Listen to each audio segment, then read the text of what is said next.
Sveiki draugai, tai va dar vienas objektas baigtas.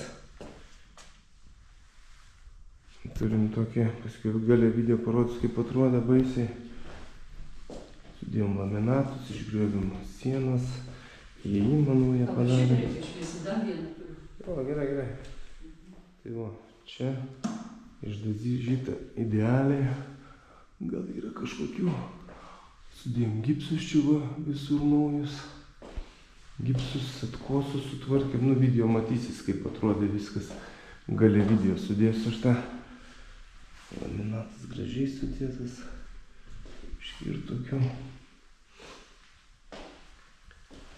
Tai va, visą elektrą naujai. Aišku, galėjo pasikeisti šitą radiatorių, bet tai visumoje labai gražiai gavosi viskas. Biškį užtrukom, bet tai va, ką tiek.